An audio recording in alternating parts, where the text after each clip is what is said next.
é uma vitória robusta de um time forte e que tem um elenco que vai sendo reforçado de uma forma agora mais pontual e com chance de acerto muito maior. Porque, veja, quando o Cruzeiro foi remontado e quando um clube remonta a sua equipe, reconstrói a sua equipe, o primeiro impulso é contratar um monte. Vai lá, contrata vários jogadores, alguns vão dar certo, outros não e tal.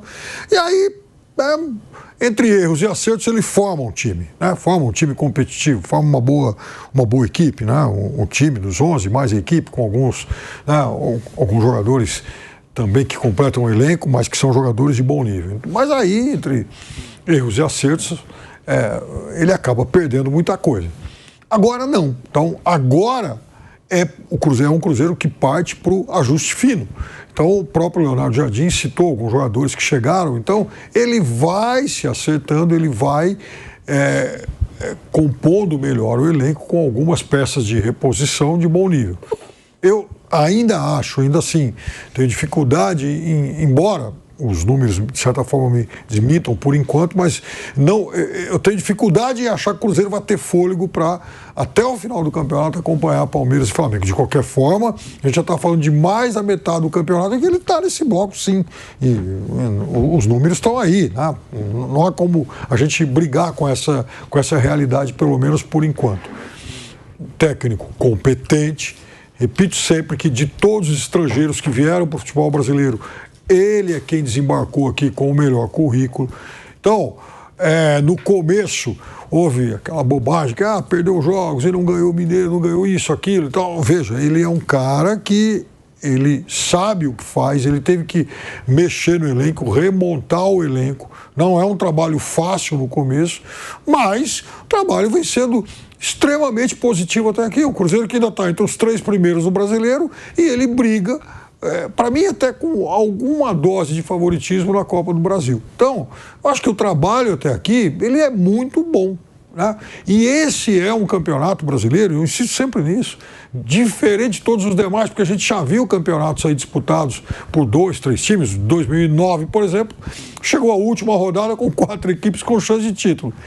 Esse é diferente de todos os demais, porque o líder tem 75% de aproveitamento, o Palmeiras tem 73% e o Cruzeiro está pertinho disso. Então é um campeonato disputado por 3 times com aproveitamento muito alto a essa altura do campeonato. E isso é incomum aqui no Brasil. Você não vê campeonatos, títulos aqui disputados por times com 70% de aproveitamento. Quando muitos times chegaram com chance de título até o fim, como aquele de 2009, e aquela briga de Palmeiras e Botafogo em 2023, foram times que ganharam campeonatos aí, batendo aí na marca dos 70 pontos, até um pouquinho menos. Agora não. Agora a gente já está imaginando um campeonato que vai ter um campeão pontuando talvez com 80, um pouquinho mais até. Então, esse é um campeonato disputado lá em cima, em um nível mais forte. Realmente havia uma dúvida, né? E há ainda no ar, uma dúvida sobre até onde esse Cruzeiro pode chegar. Os naturais, e são líderes e vice-líderes, os naturais favoritos, o Palmeiras e o Flamengo, estão aí, estão correspondendo. E eu sempre falo, eu tenho falado muito nós estamos partindo para o Barcelona e Real Madrid aqui no Brasil. E quem será o Atlético de Madrid, né? O terceiro elemento. Na Espanha ficou bem claro que o terceiro elemento era o Atlético de Madrid. Aqui nós temos alguns Atléticos de Madrid, né? São Paulo até uma vez chegou a disparar na frente, aí aparece um Botafogo, agora o Cruzeiro e tal. Há uma briga pelo quem será o Atlético de Madrid. E aí fica a dúvida, até onde esse Cruzeiro pode ir. O trabalho dessa nova gestão do Cruzeiro começou muito mal, com contratações apenas midiáticas, mas sem nenhum nível, né, de relevância. Dudu, o próprio Gabigol, apesar de ter feito o gol da vitória nesse jogo. Mas aí a coisa começou a andar de uma maneira mais séria. Agora a gente já nota um time equilibrado, um time forte. A chegada do Leonardo Jardim também ajudou bastante nisso. Mas que grau de competição esse time tem, né? Que nível de competição. Quando ele ganha uma partida como essa, ele demonstra que não tá para brincar, né? Passou pelo Atlético Mineiro, mas até aí o Atlético hoje não consegue ter o mesmo nível que ele já teve em outros momentos. Está mal, não se acertou. Então, essa vitória, esse era um jogo chave. Quando o Gianluca fez esse gol, ficou meio que uma coisa natural, né? Bom, o Bahia está ganhando em casa. Ganhar do Bahia em casa hoje não é fácil. E aí veio, para mim, a surpreendente virada do Cruzeiro. Não que o Cruzeiro não pudesse, é que o Bahia realmente está muito bem. E aí veio essa virada, é uma virada de impor respeito. Ele continua lá na perseguição do Barcelona e do Real Madrid, forte candidato ao Atlético de Madrid, pelo menos nessa temporada, já é o Atlético de Madrid dessa temporada. Mas nas próximas, né? Vamos ver se o Cruzeiro, se ele continuar mantendo esse ritmo, esse nível, ele pode sim, sem dúvida, passar a ser o terceiro elemento, uma constância maior e não alguma coisa pontual, como em algum momento foi o Botafogo, né? O ano passado, o ano retrasado. E esse ano já perdeu bastante da sua força. O Botafogo esse ano já vai ser um time apenas um nível intermediário alto. Então, vamos ver o que esse Cruzeiro pode fazer. Foi uma vitória crucial ontem, foi uma vitória muito importante. É uma vitória marcante, né? Essa lógica do top 6 ali, né? Vencer os que estão lá em cima, nem sempre ela é mais importante. O Palmeiras muitas vezes já ganhou o Campeonato Brasileiro, não vencendo tanto os times lá de cima, mas não perdendo ponto para os de baixo. E o Cruzeiro está a 6 pontos perdidos, né? Atrás do Flamengo, não é isso? Que tem um jogo a mais. Porque perdeu em casa para o Santos, que está perto do rebaixamento, e para o Ceará, que não é um time lá do grupo de cima, um time lá do grupo intermediário, tentando se estabelecer ali. Mas tem conseguido vitórias importantes sobre os times lá do bloco superior, né? Palmeiras, Flamengo, agora o Bahia, enfim, Botafogo, né? Que não deixa de ser um time, é o atual campeão, né? Então tem aí o seu valor, evidentemente. E foi uma vitória com muita intervenção do técnico, né? O Leonardo Jardim usou o banco, os jogadores que vieram do banco foram decisivos, né? O Sinisterra no primeiro gol, depois o Gabriel, finalmente o Gabriel decidindo mesmo o jogo, né? Ele tinha feito o gol da vitória sobre o Flamengo após uma cobrança de pênalti, um rebote, ele até perdeu o pênalti, né? Ela voltou para ele e fez o gol. Dessa vez não, ele chutou de fora da área e fez um bonito gol. Ele não decidiu um jogo desde a final da Copa do Brasil do ano passado, quando ele foi muito importante no Rio de Janeiro, quando o Flamengo venceu o Atlético Mineiro no jogo de ida, na decisão de 2024. Foi a primeira vez que ele decidiu um jogo importante para o Cruzeiro. Decidiu mesmo, né? O que é muito pouco se você avaliar quanto custa o Gabriel Barbosa, mas finalmente deu uma resposta, né? Ufa, aleluia, né? Já não era sem tempo. Evidentemente vai ter muito oba-oba, né? O Gabriel voltou, não voltou. Um chute não faz o jogador voltar. Para ele voltar a ser o Gabigol, tem que ter grandes atuações e outras partidas com gols importantes, decisivos como esse que ele marcou contra o Bahia. O Bahia, por sua vez, um momento delicado, né? Porque o Bahia foi eliminado... Primeiro foi eliminado da Copa Sul-Americana, que ele foi parar lá, né? Porque foi terceiro no grupo dele na Libertadores, pelo América de Cali, né? Aí o Fluminense eliminou o América de Cali e eliminou o Bahia da Copa do Brasil. Então ele está fora da Libertadores, está fora da Copa do Brasil, está fora da Sul-Americana, só está no Brasileiro e ontem ficou atrás do Mirassol com esse resultado. Ele tinha a chance de superar o Mirassol, agora ficou para trás do Mirassol. Eu acho que o pessoal, vejo-se muita reação, é normal, negativa do torcedor do Bahia, mas é preciso entender que a SAF do Bahia é uma SAF diferente dessas SAFs meio louconas, assim, que o cara chega, põe dinheiro, depois some, desaparece ou vai à falência. A própria SAF do Cruzeiro. A SAF do Cruzeiro é um homem rico, apaixonado pelo clube, fanático pelo Cruzeiro, que comprou um time de futebol. Enquanto ele quiser botar dinheiro lá, vai. Se amanhã ele achar que não deve, não vai. Se amanhã ele não estiver mais entre nós, os herdeiros acharem que não, também não vai. Então depende muito do bom humor, porque isso não dá retorno financeiro. Os investimentos feitos no Botafogo não dão retorno. No Cruzeiro, ter que vender jogadores a valores assim muito elevados. Na verdade, o cara descarrega dinheiro ali porque é uma paixão dele, é quase um hobby. É quase um hobby. Você compra até uma espécie de uma popularidade perante as pessoas, a admiração dos torcedores daquele clube. Então, tudo isso aí também. Mas, financeiramente, é muito difícil dar retorno porque você teria que ter um faturamento muito maior que esses clubes não têm. Mas, enfim, tem um time forte, está brigando pelo título, ganhou um presente da CBF, não era esse o objetivo, me parece, da CBF, mas acabou sendo um presente, que foi essa mudança de calendário. O Palmeiras e o Flamengo teriam semanas livres durante a Copa do Brasil, agora o Cruzeiro vai ter semanas livres, porque quando era para ter Copa do Brasil, vai ter jogo de Campeonato Brasileiro. Isso pode ajudar e muito o time do Cruzeiro. Mas ele tem que remar ainda bastante aí para tirar a diferença que ele tem, a desvantagem, né, para Flamengo e para Palmeiras. Também tem desvantagem. Está na frente, mas tem 2 jogos a mais. Então, se o Palmeiras vencer os jogos atrasados, ele fica à frente. E não é uma rodada, é mais de uma rodada, né, para você tirar a diferença. Mas tem que continuar marchando. Com essa situação que ele vai ter semanas livres, ele pode se dedicar só ao Campeonato Brasileiro e ficar ali na tentativa de aproveitar qualquer deslize dos outros 2 que vão ter um desgaste muito grande. Você vê, o Palmeiras vai jogar com o River Plate quarta-feira. O Cruzeiro não joga contra ninguém, fica em casa. Vai jogar só no final de semana pelo campeonato. Aí ele volta e o Palmeiras joga de novo. E o Flamengo a mesma coisa, joga quinta-feira e joga no domingo. Então isso pode fazer de fato a diferença. Agora foi uma vitória muito marcante pela maneira como a virada aconteceu e, como eu disse, com uma intervenção importante do treinador, porque ele fez mexidas, colocando jogadores que foram decisivos, descansados, para tentar ganhar o jogo. Até o Bolassi entrou ontem, que quase não tem sido utilizado, entrou e estava em campo quando o gol saiu, o gol do Gabriel. O banco do Cruzeiro é muito bom e ganha essa possibilidade aí o Leonardo Jardim ou o Flávio Prado.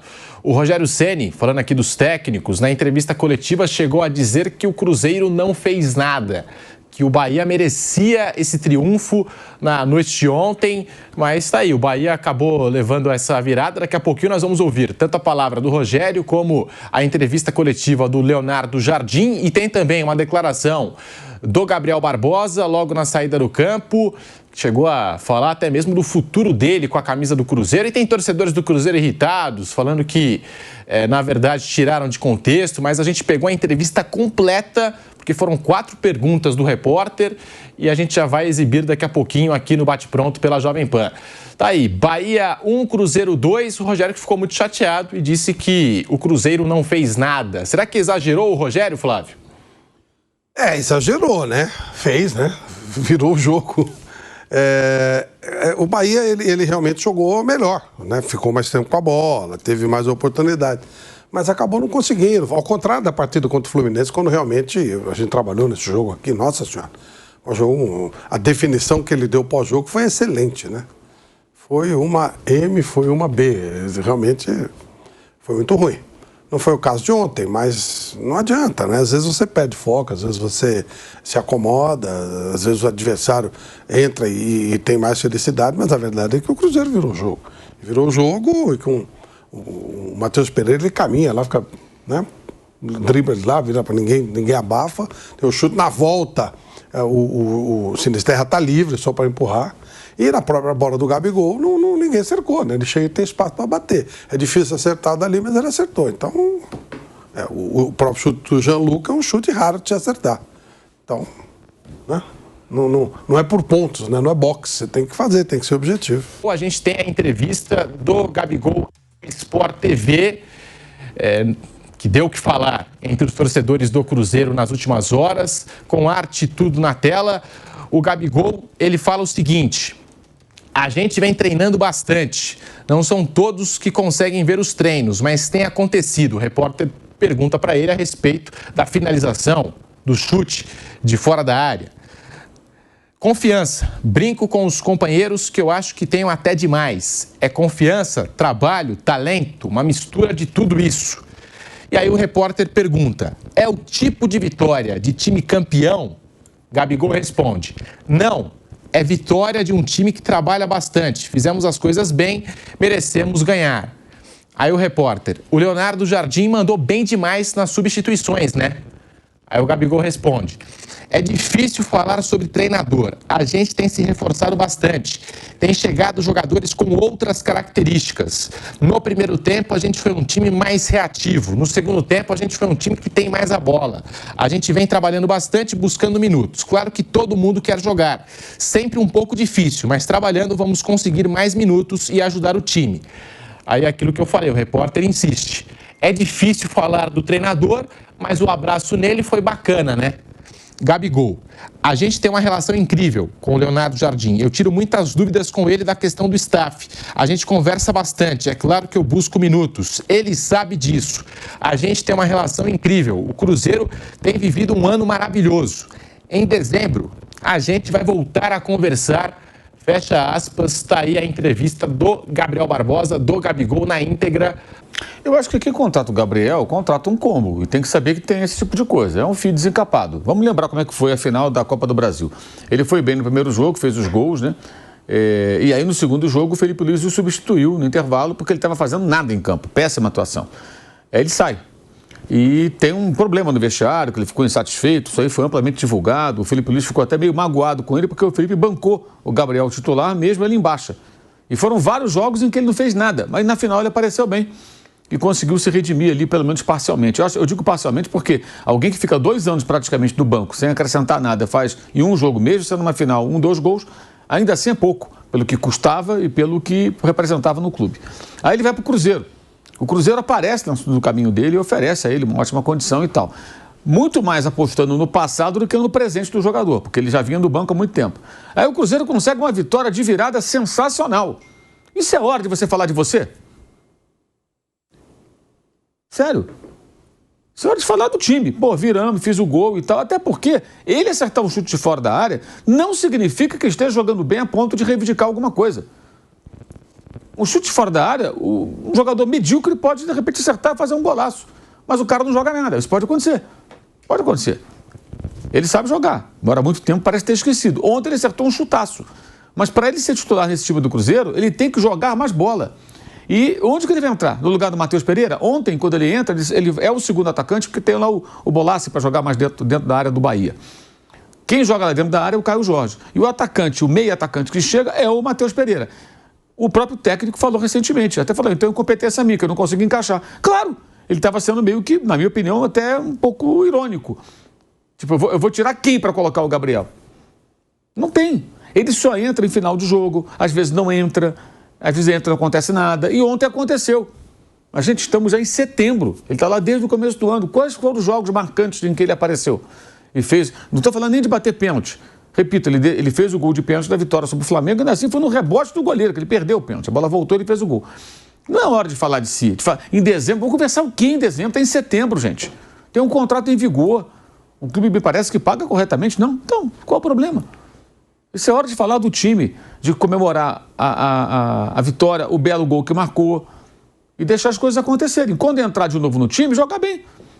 Aí não precisa conversar. Se ele começar a jogar bem, o técnico vai falar, caramba, tem que encaixar esse cara no time, tem que dar um jeito aqui, ele está jogando muito. Agora, um chute de fora da área, um gol, por mais importante, espetacular que seja, não transforma um jogador em má fase num jogador em ótima fase. É só um lance isolado. Nem que fosse um gol driblando meio time adversário. Você tem que ter consistência. Jogar bem é jogar bem partidas inteiras. Uma, outra, ou entrar no time e ir bem uma vez, outra vez, aí você fala, cara, esse cara entra, acontecem coisas boas, esse cara precisa de um lugar no time. Aí o técnico começa a matutar de como vai encaixar o cara no time, né? Porque o Cruzeiro só joga uma competição, então ele não tem tanta necessidade de rodar elenco como tem o Palmeiras, como tem o Flamengo, por exemplo, né? Mas assim, não é surpreendente, esse é um combo. Quem contrata sabe, tem que saber, né? O que é que está contratando. Eu acho totalmente inadequado ficar falando dele no momento em que o time consegue uma vitória como essa. Não importa o que seja, não importa o tom, que não foi o contexto. Cara, falar o quê em dezembro? Em dezembro, estamos em setembro, outubro, em dezembro, ainda tem a final da Copa do Brasil. E se em dezembro o Cruzeiro for campeão da Copa do Brasil, ele marcar os gols, como marcou ano passado no Flamengo contra o Atlético Mineiro, né? Ele pode encerrar um ano em grande estilo, ele pode ter tem muita coisa para acontecer. É hora de trabalhar, se concentrar, aproveitar esse momento, né? Para, quem sabe, ter mais oportunidades. Agora, ele não está jogando porque os caras que estão jogando jogam melhor do que ele. Ou alguém tem dúvida que o Matheus Pereira e o Caio Jorge jogam mais bola que ele hoje, em 2025? É isso. Jogam mais do que ele. Alguém aí em casa, o que vocês estão acompanhando em casa, onde estiverem, você tiraria o Matheus Pereira ou o Caio Jorge para colocar o Gabriel Barbosa no time? Eu acho que não. Você, cruzeirense, faria isso? Eu acho que não. Eu acho que não. Isso só dá para jogar com 11. E outra coisa, o time tem uma forma de jogar. Você tirar um outro jogador, tirar um cara de meio campo, um cara de muita função, colocar o Gabriel, mexe na estrutura da equipe. Esse é o ponto. E o cara achou a forma do time jogar. O time é bom. O time é bom. Então, eu acho muito triste quando um time consegue uma vitória como essa e um jogador, seja ele qual for, se coloca como pauta. Ele se coloca como pauta porque dá uma declaração que dá margem a interpretações, a comentários. Eu acho que isso é uma falta até de amadurecimento. Acho que já está na hora de ser um pouco mais maduro e pensar de uma forma um pouco mais ampla e até de reconhecer suas próprias deficiências, né? Porque esse é o momento de alta, fez um golaço, mas, enfim, É a característica dele, o rapaz é assim, paciência. Sabe que eu estava pensando de 2000 e do começo de 23 para cá, né? Já são quase 3 temporadas inteiras. E esse assunto sempre volta, né? Como é que vai fazer para encaixar o Gabigol? O que o técnico pode fazer por ele e tal, né? Até porque, enfim, é um jogador, né, que já decidiu títulos, um jogador de talento e tal. Mas aí eu estava pensando o seguinte, de lá para cá, entre outros, o Gabigol já foi treinado pelo Vitor Pereira, que na temporada passada fez uma ótima Premier League. O Sampaoli, que pesem as muitas diferenças e tal, tem muitas críticas, mas ok, já foi um técnico de Copa do Mundo e de seleção argentina, um técnico que trabalhou em times europeus de bom nível. Tite, 2 Copas do Mundo. Leonardo Jardim, um cara que já foi semifinal de Champions em um time que tinha um certo jovem Mbappé. Então, eu fico imaginando o seguinte, será que essa turma toda foi incompetente por não conseguir fazer o Gabriel produzir mais? Não creio. Eu acho o seguinte, quando você tem um jogador que gera o custo que ele acarreta para o clube, ele é talvez, muito provavelmente, um dos 5 jogadores mais bem pagos do futebol brasileiro hoje. Você não pode esperar que uma jogada, um golaço como o de ontem, seja a exceção. Está pagando bem caro para ter o retorno de um cara que custa muito caro. Veja, em outros tempos, né, no tempo de dinheiro curto, o Flamengo teve lá o Val Baiano, o Hernando Brocador e tal, jogadores esforçados e tal, mas evidentemente, quando um Val Baiano ou um Hernando Brocador fazia algo como esse gol de ontem, puxa, aquilo é a exceção que o torcedor aplaudia. Agora, como é que o Gabigol pode querer viver da exceção do Hernando Brocador, de um Val Baiano? Ele é um dos 5 caras mais bem pagos do futebol brasileiro. Então, eu reconheço, ontem ele foi decisivo lá, e já aconteceu isso num jogo ou outro nesse Campeonato Brasileiro, mas assim, o que ele menos tem que fazer é falar, lançar dúvidas, reclamar. Ele tem que tentar jogar e recuperar o espaço dele. Ele é muito bem pago para isso. Hoje o titular da posição é um garoto que disputa uma vaga em seleção brasileira. Então, ele tem que mostrar para o técnico que ele pode ser útil desempenhando um outro papel. Ué, no Palmeiras o Flaco e o Vitor Roque não passaram a jogar juntos? Então, ele tem que procurar em campo provocar essa dúvida na cabeça do técnico, não indo para microfone e lançar esse tipo de questão dúbia aí, né? Ô Flávio, até poderia ser tema de debate, mas hoje não é. Com a excelente fase do Caio Jorge, o Gabigol é banco de reservas do Cruzeiro. Não tem esse debate hoje, se o Gabigol tem que tirar a titularidade do Caio Jorge. Não existe esse debate. Até poderia ser, mas não existe. Então, eu queria te ouvir a respeito dessas declarações do Gabigol. Foram 4 perguntas do repórter, né? E ele vai falando que quer mais minutos, que vai conversar com o técnico, que já tem conversado com o Leonardo Jardim. O que você pensa desse atual momento do Gabigol com a camisa do Cruzeiro? Eu acho que é um momento de reserva mesmo. E também acho natural que ele converse, que ele queira mais minutos. Tudo isso está dentro. Não vi nada de excesso, nada de... Pelo contrário. Ele fala várias vezes que o time está bem, que o grupo está bem, que o elenco está funcionando bem, né? Então, eu não vi nada demais, não. É que é o Gabigol, né? Ele é cri-cri por natureza. Ele chama atenção. Eu não vi o tom que ele falou também, obviamente, né? Você transcreveu o que estava escrito. Mas eu não vi nada que justificasse o tipo de movimento. E, claro, ele é inteligente. Ele sabe que, se ele quiser mais minutos, não será no lugar do Caio Jorge, né? Não será.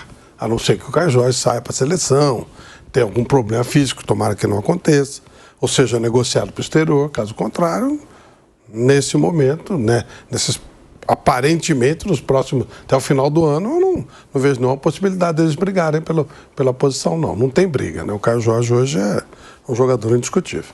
O Rogério Ceni fala, você acompanha aqui no Bate Pronto pela Jovem Pan. Até o minuto 75, ninguém faria essa pergunta. Infelizmente, nós tivemos a oportunidade de matar a jogada 2, 3 vezes, não matamos. O Matheus Pereira dá um drible fora do normal, bola bate na trave, volta, e depois numa jogada de bola parada. Eu acho que o time fez um bom jogo, diferente do que foi contra o Fluminense. O Fluminense nós não jogamos absolutamente nada, não fizemos por merecer. Hoje, se você for olhar, a não ser que a gente não queira ser justo com o jogo, com a análise, mas o Bahia dominou o Cruzeiro do primeiro até o minuto que o Cruzeiro faz o gol que dá o empate. Aí depois dali, realmente, hoje eles tinham melhores opções que a gente, opções mais pontuais para os espaços que eles precisavam no campo, e nós acho que perdemos um pouco a confiança no momento que tomamos o gol, e aí nesses últimos 15 minutos, apesar de termos o controle, já não tivemos mais o mesmo perigo que nós levamos nos primeiros 75, onde vencíamos a partida. Essa não é a primeira nem a última entrevista em que o Ceni vai falar esse tipo de coisa, que dominou, criou e não matou, porque o time era Arame-Liso. O Bahia é um time Arame-Liso, é um dos times que tem a pior taxa de conversão de chances criadas. Ele cria, mas não define, não mata, não faz os gols. Eu acho que isso é uma questão de perfil de elenco, né? Não é só uma questão do técnico. E como eu estava dizendo, ao contrário dessas SAFs que são muito instáveis, seja o caso da do Vasco, a do Botafogo, a do Cruzeiro também é uma SAF que você não sabe o que fazer. Como eu falei há pouco, estava falando, que é um homem que define, é o dono. O cara, se ele quiser, não quiser. A do Bahia não, pertence a algo maior, né? É um conglomerado que pode errar, pode acertar, pode investir mais ou menos, mas que faz um trabalho mais consistente, tanto que mantém o técnico, é uma coisa mais pensada, mais planejada. E dentro desse planejamento, eu acho que o Bahia tem que rever um pouco a formação do seu elenco e a característica de jogadores que têm um baixo poder de decisão. Acho que essa que é a questão. O time não resolve jogos, o time não define jogos. Isso tem acontecido há muito tempo. Há muito tempo. E ontem, novamente. Acho que tem um problema no gol, que talvez se resolva com o João Paulo, quando puder jogar, se estiver na fase, como já teve alguns momentos no Santos, antes da grave lesão que sofreu. Mas ontem, acho que de novo isso se repetiu, então não é a primeira vez, nem a última. O Rogério vai falar isso mais vezes, porque provavelmente isso vai se repetir. E o Cruzeiro, ao contrário, ontem ele teve o Matheus Pereira, que fez toda a jogada ali do primeiro gol, o Sinisterra só empurrou para o gol vazio no rebote da trave. E o Gabriel acertou um chutaço, né? Como também o João Lucas acertou um chutaço. 2 gols foram de chutes muito bonitos de longa distância. E um gol foi uma jogada individual. E o Bahia, ele produz e tal, mas não converte. Isso, acho que tem que rever a questão do elenco. Talvez não tenha solução esse ano. Agora, eu vejo uma certa impaciência do torcedor, porque ele, lógico, ele tem uma expectativa grande com relação a essa equipe. Já é um time bem mais forte que os outros times do Nordeste, porque tem muito mais investimento.